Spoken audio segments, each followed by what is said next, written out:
Commander Rax Thelion stood at the observation deck of the Galactic Military Academy, his 4 arms crossed behind his back, as he watched the incoming transport ships dock. His crystalline skin caught the light of 3 suns, creating a rainbow effect that usually impressed newcomers. But today his natural radiance was dimmed by his mounting frustration. "Earth cadets," he muttered, the words leaving a bitter taste in his mouth. The council must be losing their minds. The Academy, a massive space station spanning 20 kilometers, had trained the galaxy's finest military officers for over 10,000 years. Its curved, pearlescent halls had witnessed the graduation of legendary commanders who went on to save entire solar systems. The trophy hall displayed artifacts from hundreds of species, but none from Earth. Commander, his assistant, Lieutenant Pix, approached with a data pad.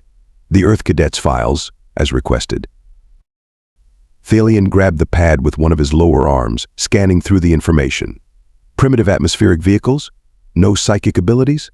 Not even basic genetic engineering, he laughed, a sound like tinkling crystal.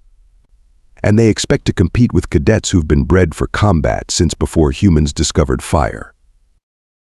The docking bay below buzzed with activity as the first Earth transport touched down. Through the transparent floor, Thelion watched as 20 humans emerged, looking absurdly small and fragile compared to the towering Kraxon warriors and floating Aetherian beings around them. "Look at them, Pix. They still rely on their original biological forms. No improvements, no adaptations." He zoomed in on their vital signs. Their reaction speed is laughable. The weakest Kraxon child could outperform their strongest warrior. "The council seems to think they have." Potential Pix offered cautiously. "The council has grown soft since the peace of 3 galaxies." Thelion's skin flickered with irritation. "But perhaps this will be educational. Sometimes the best lessons come from failure." A notification chimed, indicating the start of orientation was minutes away. Thelion straightened his ceremonial armor, its plates shifting and realigning automatically. "Put the humans in Delta Squadron," he ordered. "Let's see how they handle the most challenging training program we have." "Sir, Delta Squadron has a 98% washout rate among experienced cadets. For beginners." Exactly. Thelion's mouth curved into what humans would recognize as a smile, though on his crystalline face it looked more predatory than friendly. "Let's save everyone some time and prove what I already know: humans don't belong here." As he strode toward the Grand Assembly Hall, his crystalline form towering over the scurrying staff, Commander Thelion was already composing his report to the council. One word kept repeating in his mind: unqualified. He had no idea he was about to face the most surprising class of his 1,000-year teaching career. The Grand Assembly Hall buzzed with nervous energy as Commander Thelion stood before the new cadets. His crystalline form cast prismatic patterns across the curved walls, but 2 figures in particular caught his attention. Marcus Rivera, a stocky human with dark curls and a permanent half-smile, kept whispering to Luna Chen, whose sharp features and calculating gaze suggested she was already analyzing everything around her. "Delta Squadron." Thelion's voice resonated through the chamber. "Your first test begins now." With a gesture, he activated the holographic training field. The assembly hall transformed into a massive asteroid field, with chunks of space rock hurtling in complex patterns. Cross the field. Simple enough, yes. A ripple of laughter spread through the alien cadets. The Kraxon twins, Borth and Zorth, with their metallic scales and enhanced reflexes, snickered loudly. "Humans can't even calculate 4-dimensional trajectories," Borth rumbled. "Their brains are too primitive." The Aetherian cadets, floating orbs of pure energy, pulsed with amusement. One of them, designated 0789, drifted closer to Marcus. "Perhaps you should return to your gravity-bound planet," it hummed condescendingly.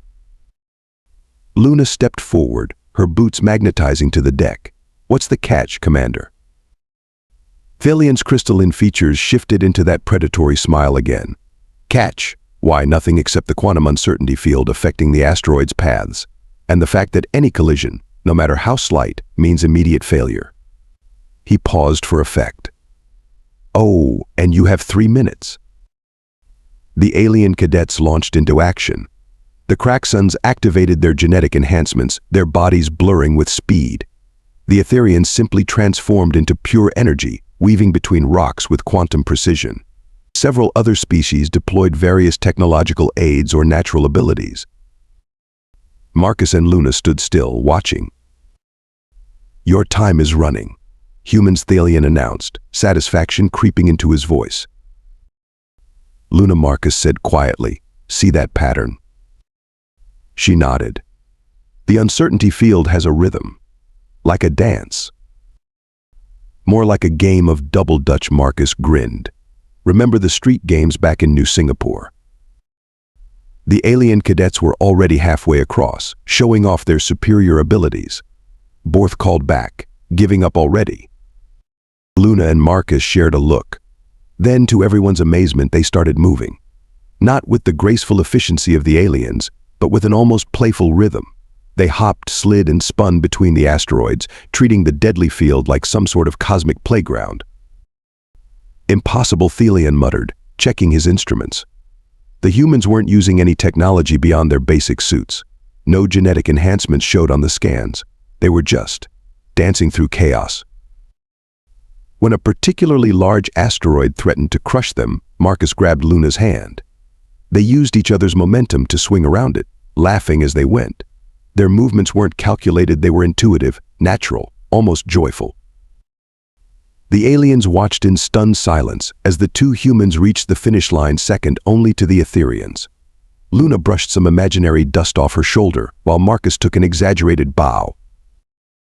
"Well," Commander Luna said, her eyes twinkling, "is that what you meant by simple?" Thelion's crystalline skin flickered with barely contained surprise. "Luck," he declared finally. "Purely luck. We'll see how you handle the real challenges ahead." But as the simulation faded, he noticed something disturbing. The other cadets, despite their supposed superiority, were looking at the humans with newfound interest. This wouldn't do at all. He needed something more challenging, something that would put these upstart humans in their place once and for all. Commander Thelion paced in front of the tactics simulator, his crystalline form casting sharp shadows. "Today's challenge: defend a civilian transport against a pirate fleet using only damaged equipment." He gestured to the holographic display, showing a battered patrol ship. "Most systems are offline, weapons at 15%. Shields failing, communications jammed." Luna Chen studied the readouts while Marcus Rivera circled the hologram. The other cadets looked smug, especially the Kraxon twins who'd already calculated 17 different defeat scenarios. "Impossible parameters," declared 0789, its energy form dimming. "Standard protocol requires minimum 30% weapons capacity for engagement." "Exactly," Thelion smiled. "Sometimes the best tactical decision is retreat." Marcus snapped his fingers. "Luna, remember that documentary about the Arecibo message?" Luna's eyes lit up. "The binary pulses. But we'd need the damaged radar array," they said together. While the alien cadets prepared retreat strategies, Luna and Marcus got to work. They repositioned their damaged ship, using the radar array to pulse binary code toward the pirate fleet. "What are they doing?" Thelion asked, genuine curiosity creeping into his voice. The humans had coded a simple message: unstable core, imminent explosion, evacuate zone. "Binary is so primitive even pirates would recognize it," Marcus explained, grinning. "And everyone knows humans are crazy enough to blow themselves up." The pirate fleet scattered. The civilian transport escaped. Thelion's skin flickered rapidly. "You turned a broken radar into a psychological weapon." "Back on Earth, we call it bluffing," Luna said. "Sometimes the appearance of strength matters more than strength itself." The commander found himself recording unprecedented observations. The humans weren't just solving problems, they were redefining them. They saw broken tools as new opportunities. Their supposed primitiveness was becoming interesting.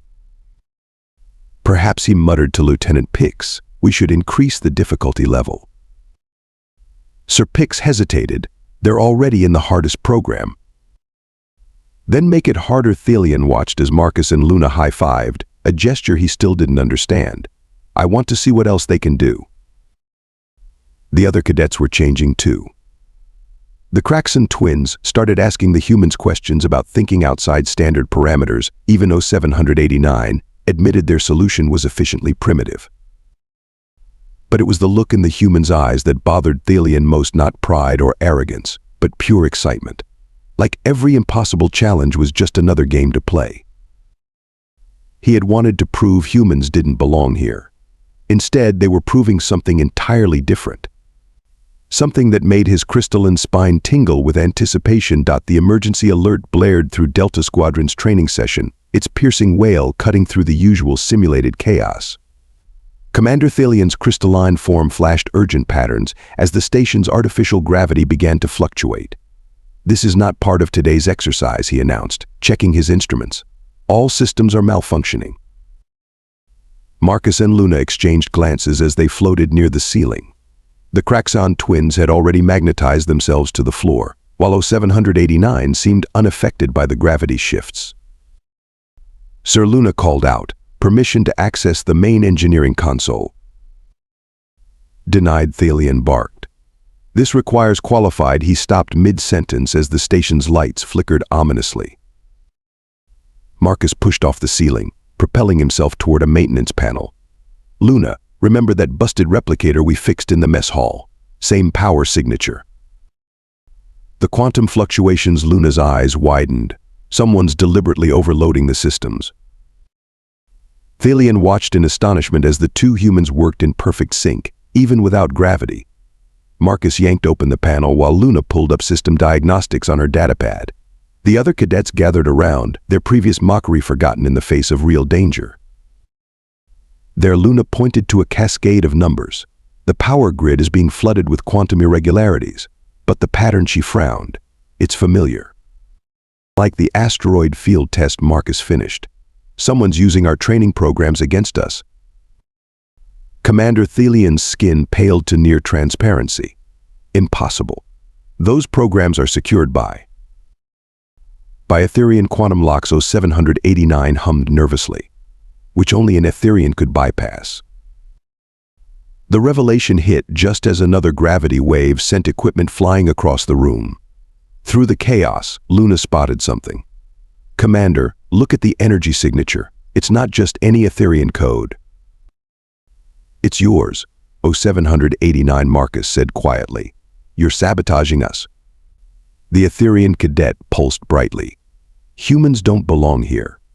The Council's decision to admit them threatens thousands of years of tradition. I had to prove they couldn't handle a real crisis." But even as 0789 spoke, Luna was already bypassing security protocols while Marcus rigged a makeshift quantum dampener from spare parts.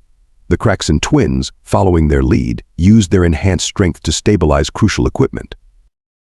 Commander Luna called out, "We need your crystalline resonance to amplify the dampener's effect." Thelion hesitated only a moment before placing his hands on the device. His crystalline form hummed in harmony with the human's jury-rigged creation. The gravity stabilized. The alarms fell silent. 0789 tried to flee but found itself contained by an improvised energy field courtesy of Marcus's quick thinking with redirected shield emitters. As emergency teams rushed in, Commander Thelion stared at the human cadets with new understanding. They hadn't just solved the crisis, they'd united the entire squadron, turning a potential disaster into a demonstration of interspecies cooperation. "How did you know it was 0789? He asked finally. Marcus smiled grimly. "Because they were too perfect. In real combat, perfect is suspicious. We learned that the hard way on Earth." "And the quantum dampener? That technology is centuries beyond Earth's capabilities." Maybe. Luna shrugged, helping a shaken cadet to their feet. "But human ingenuity isn't about having the best technology. It's about using whatever you have in ways no one expects." Thelion's skin rippled with colors none of the cadets had seen before. If they didn't know better, they might have thought it was respect. The training hall fell silent as Commander Thelion unveiled the next challenge. "Combat simulation level Omega," he announced. "No squadron has ever completed this scenario." Luna and Marcus stood shoulder to shoulder, now flanked by the Kraxon twins who had become their unlikely allies since the Sabotage incident. Even the other Aetherian cadets had started gravitating toward the humans during tactical exercises. A Zendraxian battlecruiser Luna observed, studying the holographic enemy vessel. 17 weapon ports, quantum shields and... Is that a temporal distortion drive? Correct. Cadet Chen Thelion's skin sparkled with anticipation. Your mission: disable the vessel without destroying it. Critical personnel are aboard. Marcus cracked his knuckles. Remember that old Earth movie we watched about pirates? Which one? Luna grinned. The one with the coconuts or the one with the shipping container? The alien cadets looked confused, but Thelion noticed something fascinating. The humans weren't just formulating a plan, they were drawing on their species' vast library of fictional scenarios. Their entertainment, he realized, was actually a massive tactical database. What happened next left even the commander speechless. The humans orchestrated a strategy combining Kraxon strength, Aetherian energy manipulation, and 3 different references to action movies. They turned the simulation's own physics against it, using the temporal drive's backwash to create a cascading shield failure. Impossible, Thelion whispered, but his instruments didn't lie. The Zendraxian ship was disabled, its crew unharmed, in record time. You see, Commander Luna explained, helping Borth up after a particularly dramatic maneuver, humans don't just learn from our victories. We learn from our stories, our failures, even our jokes.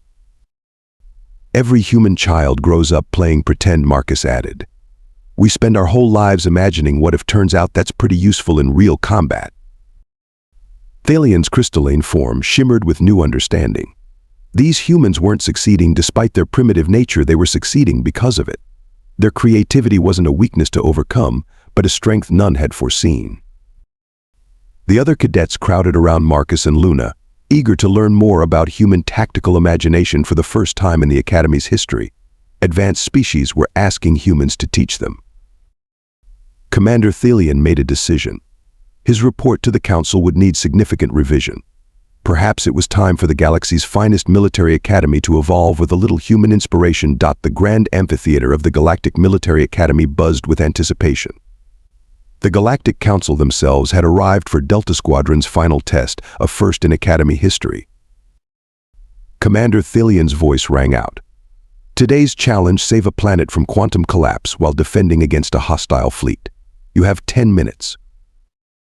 The holographic simulation sprang to life, showing a dying planet surrounded by enemy ships. Standard tactics would require choosing between evacuation and defense. An impossible choice. Luna turned to Marcus. Remember that quantum physics paper about observer effect? The Schrodinger's cat thing. His eyes lit up. You're not suggesting. If we can't save both, we change the rules of observation. What followed stunned even the Council. The humans coordinated a maneuver that used the enemy fleet's own sensors as quantum observers, effectively freezing the planet's collapse through massive-scale quantum observation. While the hostile ships were forced to maintain their positions to prevent planetary destruction, the evacuation proceeded unopposed. That's not possible, one council member stuttered. No, Commander Thelion's crystal form blazed with pride. That's human. The council leader rose, her multidimensional form shimmering. In 10,000 years, no one has solved the quantum choice scenario. You didn't just solve it, you rendered it obsolete. Marcus shrugged. On Earth, we have a saying: if you can't win the game, change it. Luna added, and we're very good at changing games. The Council's declaration was unanimous. Not only would Earth continue sending cadets, but the Academy's curriculum would now include mandatory classes in human creative problem-solving. Commander Thelion stepped forward. I once thought humans didn't belong here. I was wrong. The galaxy needed humans, we just didn't know it yet. As celebrations erupted, Marcus turned to Luna.